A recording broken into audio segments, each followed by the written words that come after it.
sweat and mockery. That's what Luke collected all summer. While the valley burned under a relentless sun, the 14-year-old dragged broken pallets and rotting fence posts into a padlocked barn. They called him the town scavenger, a desperate kid building a junk pile. Then October came. Dirt crunched under heavy work boots.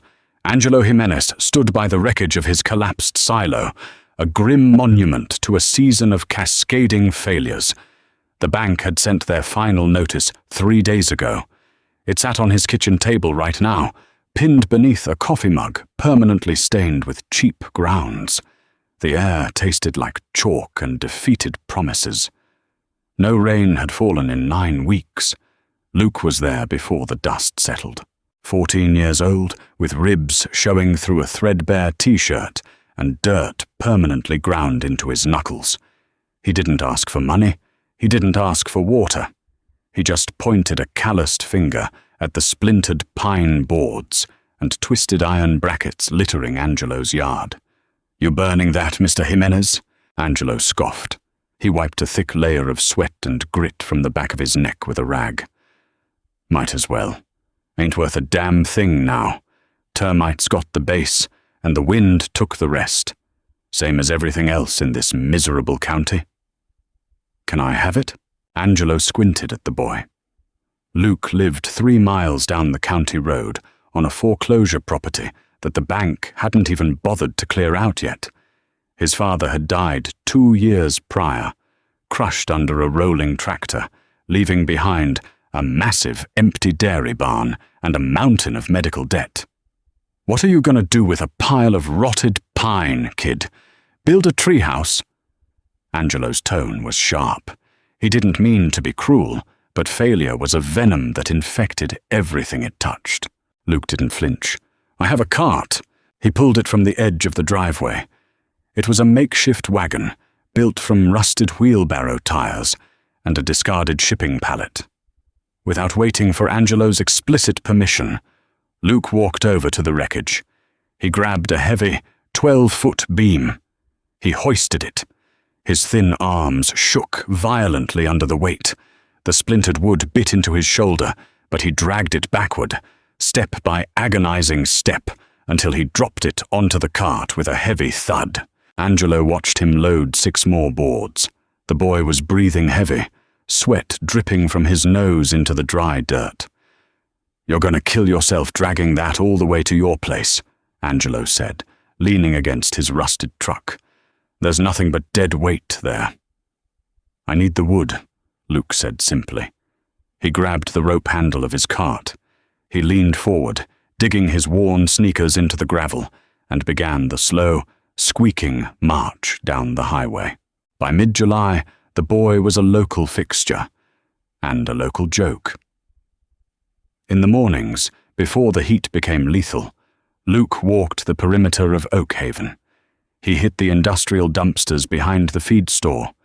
He prowled the edges of the lumber yard, asking the foreman for offcuts and split planks that couldn't be sold.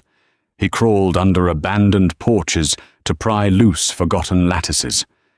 Every piece of wood, no matter how jagged, warped, or stained with oil, went onto his cart. At the local diner, over plates of burnt eggs and bitter coffee, the farmers watched him through the grease-stained windows.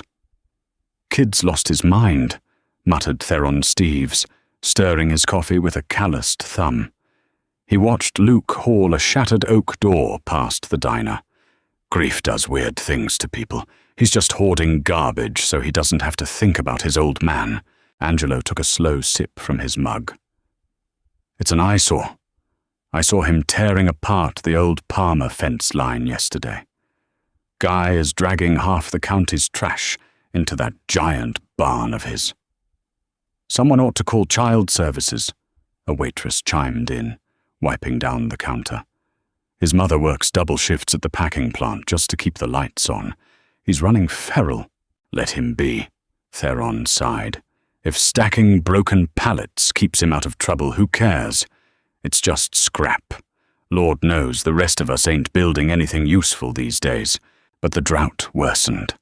The heat baked the soil into hardened ceramic. Cracks appeared in the earth, wide enough to swallow a man's boot. The creek that fed the eastern irrigation ditches dropped to a muddy trickle, then dried out completely. Corn stalks turned yellow, then a brittle, ashen brown. The town was dying, slowly, painfully, and amid the silence of dying crops, the only sound that echoed across the valley came from Luke's barn. It started at dusk, hammering, the rhythmic thwack-thwack-thwack of steel driving iron nails into dry wood. Then the agonizing screech of a hand saw cutting through thick timber. Sometimes the heavy groan of metal dragging across a concrete floor. Angelo heard it from his back porch. It annoyed him. Here they were, staring down the barrel of bankruptcy, and this kid was playing carpenter with garbage. It felt like an insult, a reminder of energy and purpose that the rest of the town had lost to the unrelenting sun. One Tuesday, Angelo drove his pickup past Luke's property. He slowed down. The massive red doors of the dairy barn were padlocked tight, but in the yard, a new mountain of scavenged material had appeared.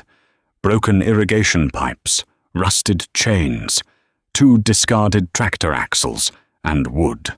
Piles and piles of scrap wood, sorted by length and thickness. Angelo parked his truck. He walked up to the fence. Luke was sitting on an overturned bucket, meticulously pulling bent nails out of a piece of siding with the claw of his hammer. He hammered the nail straight on a flat rock, then tossed it into an old coffee can. "You're wasting your summer, kid," Angelo yelled over the fence. Luke stopped. He looked up, wiping his forehead with the back of a dirty hand. "Afternoon, Mr. Jimenez," I asked around. "Nobody knows what the hell you're doing. You're turning this place into a junkyard. Your dad kept a clean farm. He wouldn't want you trashing it." It was a low blow. Angelo knew it the second the words left his mouth, but the bitter taste of his own failing farm made him want to lash out at something. Luke stared at him. His eyes were older than 14. They held a quiet, terrifying focus. "Dad built things that broke," Luke said, his voice flat. "I'm building something that won't." He turned back to his plank. Thwack! The hammer hit the nail. Angelo stood there for a long moment, dismissed by a child. He cursed under his breath, got back into his truck, and drove away. August arrived like an open oven door. The county imposed strict water rationing. Wells were running dry. The farmers of Oak Haven stopped looking at the sky. There was no point. It was a blank, mocking blue. Dust coated everything: the windshields, the kitchen counters, the insides of their throats. Theron Steves lost half his livestock by the second week of the month. He spent 2 days burying chickens that had dropped dead from the heat. The coop itself, dry, rotted, and neglected, had partially caved in. He was sitting on his porch, drinking lukewarm beer and staring at the fresh mounds of dirt, when he heard the familiar squeak of the wheelbarrow tires. Luke was coming up the driveway. The boy looked worse than he had in July. He had dropped weight. His cheekbones were sharp, his skin deeply tanned and covered in fresh scratches. His hands were wrapped in dirty rags, likely blistered from the continuous hauling. Theron stood up. He walked down the steps, pulling his wallet from his back pocket. "Luke, don't." Theron held up a hand. "I don't have the energy today, son. Just go home." Luke looked past him, eyeing the collapsed chicken coop. "The roof beams. They're cedar. Still good. They're garbage. I can take them." Theron pulled out a $20 bill. He walked over and shoved it toward Luke's chest. "Take the money. Go to the gas station. Buy yourself a cold soda and a sandwich. Go sit in the air conditioning. Stop doing this. People are laughing at you, Luke. They think you're crazy." Luke looked at the green bill fluttering in Theron's hand. He didn't reach for it. "I don't need money," Luke said. "I need the gears from your old thresher, the one rusting behind the barn. and the cedar beams. Theron stared at the boy. The sheer stubbornness was staggering. He looked at the $20 bill, then crumpled it back into his pocket. Anger flared in his chest, hot and fast. "Fine. Take it. Take it all. Knock yourself out. When the bank takes this place next month, they can thank you for cleaning up the yard." Theron turned his back and walked inside, slamming the screen door. He watched through the mesh as Luke methodically dismantled the ruined coop. The boy worked for 3 hours in the blistering heat. He used a rusted crowbar to pry the cedar beams loose, checking each one for structural integrity.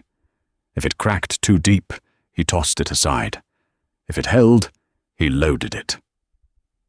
Then he spent an hour wrestling with the rusted thresher, finally dislodging 2 heavy iron cogs. He loaded his cart. It was piled dangerously high. As Luke pulled it down the driveway, the wheels bowed under the immense weight. That night, the sounds from Luke's barn grew louder. It was no longer just hammering. It was the sound of heavy machinery being dragged, the sharp, mechanical clanking of iron against iron. Angelo and Theron sat on Angelo's porch, a bottle of cheap whiskey between them. The night air offered no relief. It was thick and stagnant. Clang. Screech. Thud. The noises drifted across the empty fields from Luke's property. "He's going to bring the whole barn down on his head," Theron muttered, pouring a splash of whiskey into a plastic cup. "Let him," Angelo growled. He was past the point of pity. His corn was dead. His bank account was overdrawn by $4,000. "I'm sick of listening to it. Kid thinks he's Noah building an ark out of trash." "Maybe we should look inside. I ain't trespassing. Kid probably has a mountain of splinters and tetanus in there. When the county takes his house, they'll bulldoze the barn anyway." The whispers in town turned ugly. Desperation bred resentment.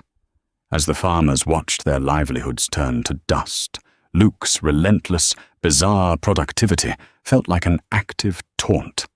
He was moving while they were paralyzed. A group of high school seniors, bored and angry about their family's financial stress, drove past Luke's barn late one Friday night. They threw empty beer bottles at the siding. Glass shattered against the red paint. "Freak!" one of them yelled out the window. "Show us the trash castle." The hammering inside stopped. For 10 minutes, there was absolute silence. The teenagers waited, hoping Luke would come out so they could harass him. But the doors stayed shut. Eventually, they sped off, spinning their tires in the gravel. The next morning, Angelo drove by. He saw Luke outside. The boy was picking up the broken glass, piece by piece, dropping it into a metal bucket. He didn't look angry. He didn't look sad. He just looked busy. He took a heavy piece of plywood, scavenged from Angelo's own ruined silo months ago, and nailed it over a window that had been cracked by a bottle. Angelo slowed his truck, rolling down the window. "You know they're not going to stop, right? People are losing everything, Luke. Watching you hoard garbage. It makes them mad." Luke paused. He hammered the final nail into the plywood. "They'll stop," Luke said. "Why? Because you're going to finally quit?" Luke turned to face the road. His face was smeared with grease, his eyes shadowed by exhaustion. "Because in 2 weeks, the wind changes. It always shifts south in September." Angelo frowned. "What does the wind have to do with anything?" "Everything," Luke said. He picked up his bucket of broken glass, walked to the heavy padlock on the barn doors, unlocked it, slipped inside, and pulled the doors shut behind him. The lock snapped shut from the inside. Angelo sat in his idling truck. The wind. The boy was talking about the wind while the ground turned to ash. "Crazy," Angelo whispered to himself. He put the truck in gear and drove toward town, trying to ignore the sudden, deep, rhythmic thrumming sound that had just started echoing from deep inside Luke's barn. It didn't sound like hammering anymore. It sounded like a heartbeat. Giant, wooden, and alive. September 2nd arrived with the brutal finality of a gavel striking wood. A silver sedan pulled into Angelo's driveway. It was clean. Offensively clean. The tires crushed the dead, brittle weeds that used to be a manicured lawn. A man in a pressed grey suit stepped out, holding a manila folder. He didn't look at the sky. He didn't look at the dead fields. He just looked at the clipboards. Angelo signed the foreclosure papers on the hood of his own rusted truck. He had 14 days to pack up 40 years of his life. Across town, Theron Steeves was doing the same, selling off his remaining emaciated cattle for pennies on the dollar just to afford a U-Haul truck. Oakhaven was turning into a ghost town. The diner reduced its hours. The hardware store boarded up its windows. The silence of failure settled over the valley like a heavy wool blanket, and through it all, Luke's barn remained locked. The heavy thrumming inside had stopped. For 3 days, there was nothing but dead silence from the foreclosed dairy farm. Kid finally gave up, Theron said. He was standing on Angelo's porch, helping him tape up cardboard boxes filled with kitchen dishes. Probably realized you can't build a future out of garbage. Angelo taped a box shut and cut the adhesive with a pocket knife. Or he starved to death in there. I haven't seen his mother's car in 2 days. She probably took him and left in the middle of the night. Can't say I blame her. Then, on the morning of September 12th, the air changed. Angelo woke up before dawn. He walked out onto his porch, holding a mug of instant coffee. Something felt wrong. The air wasn't stagnant. It was moving. It brushed against his face, pulling at his uncombed hair. It was a southern wind. It carried the faint, bitter scent of ozone and distant, unseen moisture. Luke's prediction. Angelo stared down the county road toward the boy's property. The sky was turning a bruised purple in the east. Suddenly, a sound ripped through the quiet morning. It wasn't a hammer. It wasn't a saw. It was a massive, violent crack, like a lightning strike hitting an oak tree. Angelo dropped his coffee mug. It shattered against the porch boards, hot liquid splashing his boots. Another crack echoed. Then, a low, mechanical groan, wood straining against wood, iron grinding against iron. Angelo bolted for his truck. He threw it into gear, tires spinning in the dry dirt, and sped down the highway. As he approached Luke's farm, he saw dust billowing from the roof of the massive red dairy barn. Theron Steves's truck was already pulling up from the opposite direction. Both men slammed their doors and ran toward the fence line. The roof of the barn was coming apart. Luke was standing on the peak of the corrugated metal roof. He had a heavy crowbar in his hands. He was prying the metal sheeting loose, ripping a massive 10-foot hole directly into the center of the structure. He worked with a frantic, desperate energy, tearing the roof open to the sky. "Luke!" Angelo screamed over the rising wind. "What the hell are you doing? Get down from there before you break your neck!" Luke didn't look down. He shoved the crowbar under the last sheet of tin and heaved. The metal groaned, popped loose, and slid down the slope, crashing into the dirt yard below. The boy wiped his face, looked south into the gathering wind, and dropped the crowbar. He scrambled down the side ladder and disappeared into the barn. "He's lost it. He's completely snapped," Theron said, grabbing the top of the wire fence. They heard a heavy chain rattle inside. The massive red double doors at the front of the barn shuddered. The padlock was gone. Slowly, agonizingly, the doors were pushed outward. Luke stepped out into the light. He was covered in black grease. His shirt was torn. His hands were bleeding. He looked exhausted, hollowed out as if the summer had entirely consumed him. He grabbed the heavy doors and shoved them wide open, pinning them back against the exterior walls. Angelo and Theron stepped through the gate. They walked up the driveway, their boots crunching on the gravel. They stopped dead in the threshold of the barn. It wasn't a junkyard. Rising from the concrete floor, extending 30 feet into the air and poking through the fresh hole in the roof, was a massive makeshift tower. It was built from Angelo's ruined silo beams. The thick pine boards were bolted together with iron brackets, forming a sturdy, triangular derrick. At the top, catching the fierce southern wind, was a windmill. The blades were fashioned from the shattered oak doors and plywood siding Luke had scavenged from around town. They were angled perfectly, catching the steady gale. As the wind hit them, the massive wooden turbine groaned, then began to turn. Slowly at first, then faster. "What is this?" Theron whispered, stepping inside. The base of the tower was a marvel of scavenged engineering. The rotary motion of the windmill traveled down a vertical shaft made of welded irrigation pipes. At the bottom, it connected to the heavy iron cogs. Theron stared. They were the gears from his ruined thresher. Luke had ground off the rust, heavily greased them, and mounted them to a thick axle. As the windmill turned above, the gears below engaged. Clack, clack, clack. The rotary motion hit a crude but perfectly balanced crankshaft.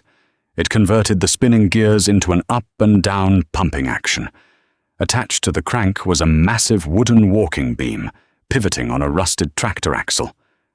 "He built a pump," Angelo said. The realization hit him like a physical blow. A walking beam pump. "Pumping what?" Theron asked. "There ain't been water in this ground for 6 months." Luke was standing by a heavy iron pipe protruding from the concrete floor. "My dad," the boy rasped, his voice cracked from disuse and dehydration. "He brought a surveyor out here, 3 years ago. Said there was an artesian aquifer, deep, 300 feet down. He spent our savings drilling the borehole, but he ran out of money before he could buy the pump." Luke rested a bleeding hand on the cold iron pipe. "The bank took the money, the tractor took him, and the drought took the rest of you." Luke looked up at Angelo. But the hole was still here. Above them, the wind howled. The southern gale hit the wooden blades full force. The tower creaked. Angelo watched his old silo wood strain under the immense torque. Clack, clack, clack. The thresher gears spun. The walking beam plunged down, driving a sucker rod deep into the earth, then hauled it back up with a massive heave. "It's too heavy," Theron said, backing away. "The wood won't hold. The torque is going to rip those pine beams apart." "It'll hold," Luke said. He didn't blink. "I sorted the bad wood out." The pump drove down again. And again. The machine was deafening. It was a cacophony of town history. Angelo's silo, Theron's thresher, the lumberyard offcuts, the broken fences of 50 failed farms, all working in violent, synchronized motion. Then they heard it, a deep, subterranean gurgle, a sound pulling up from the absolute darkness beneath the earth. The heavy iron pipe at the base of the machine hissed. A burst of compressed air blew out, kicking up a cloud of dry cement dust. Angelo took a step forward, his heart hammering against his ribs. Theron stood frozen. The walking beam drove down one more time. The gears screamed in protest. The tower swayed, a sharp crack echoing from one of the pine struts, but it held. The beam pulled up. Water erupted. It shot out of the iron pipe in a thick, violent burst. It wasn't the muddy brown sludge of the drying creeks. It was crystal clear. Cold, ancient water, drawn up from the deep limestone belly of the earth. It hit the concrete floor with a heavy, wet slap. The sound was alien. It had been so long since either man had heard rushing water that it felt like a hallucination. Luke scrambled over to a trough positioned directly under the pipe. He had built it using the cedar beams from Theron's collapsed chicken coop. The wood, naturally resistant to rot, had been meticulously lined with heavy plastic sheeting he'd stripped from abandoned greenhouses. The water slammed into the cedar trough. It filled instantly, overflowing the sides, pooling around Luke's worn sneakers. He pushed a heavy wooden lever and the water diverted, rushing down a long, sloping channel that ran out the back doors of the barn and directly into the dry, cracked irrigation ditch that fed the entire eastern valley. Angelo fell to his knees. He didn't mean to. His legs simply gave out. He reached out a trembling, calloused hand and thrust it into the rushing cedar trough. The water was freezing. It shocked his skin. It was real. He scooped up a handful and shoved it into his mouth. It tasted like minerals and cold stone. It tasted like life. Theron was weeping. The hard, cynical man who had spent the last month burying dead cattle and cursing the sky was standing in a growing puddle of water, tears cutting clean tracks through the thick dust on his face. "My God," Theron choked out. "My God, kid! You did it!" Luke stood back from the machine. He watched the water rush down the channel. For the first time all summer, the terrifying adult focus left his eyes. He looked like a 14-year-old boy again. His shoulders slumped. The adrenaline that had kept him upright for 3 months instantly evaporated. His eyes rolled back and his legs buckled. Angelo moved faster than he had in 20 years. He scrambled across the wet concrete and caught the boy before his head hit the iron gears. Luke was incredibly light. He was nothing but bone, muscle, and absolute will. "I gotcha, kid," Angelo breathed, holding the boy against his chest. "I gotcha. You're done working. You hear me? You're done." By noon, the water had reached Angelo's property line. Word spread faster than a brush fire. Cars and trucks clogged the county road leading to Luke's farm. People who had laughed at the boy, people who had thrown bottles at his barn, now stood by the irrigation ditches with buckets, hoses, and silent awe. They watched the clear water fill the cracks in the earth, softening the hardened ceramic dirt back into rich, dark mud. It wasn't enough to save the entire county's harvest. The drought had already claimed too much, but it was enough to keep the core livestock alive. It was enough to saturate the winter wheat fields. It was enough to buy them time. More importantly, it broke the fever of despair. That afternoon, Angelo drove into town. He bypassed the packing plant and walked straight into the bank. He slammed his fist on the manager's desk and demanded a renegotiation on the foreclosure. When the manager refused, Angelo pointed out the window toward the valley, where a steady stream of water was currently filling the reservoir. He told the bank they could either foreclose on a dead farm or take a delayed payment from a living one. He kept his property. Theron didn't load his U-Haul. He drove to the hardware store, bought heavy-duty grease, metal strapping, and industrial bolts. He drove straight to Luke's barn.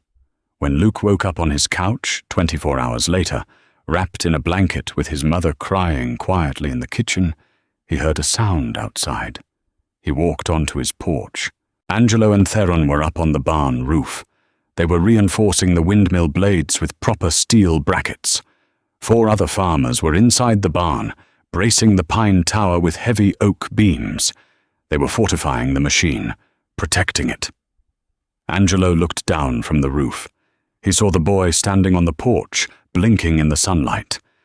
Angelo took off his hat and wiped his forehead. "Morning, boss," Angelo called out, a genuine smile cracking his weathered face. "Winds holding steady, troughs flowing, just making sure your architecture is up to county code." Luke looked at the men. He looked at the water shining in the distance, cutting a silver ribbon through the dead brown fields. He leaned against the porch railing, crossed his bandaged hands, and finally, after 90 days of relentless, punishing heat, the boy smiled back. The town of Oak Haven didn't mock the scavenger anymore. They didn't see the broken pallets or the rusted iron. They just listened to the steady, rhythmic heartbeat echoing from the barn.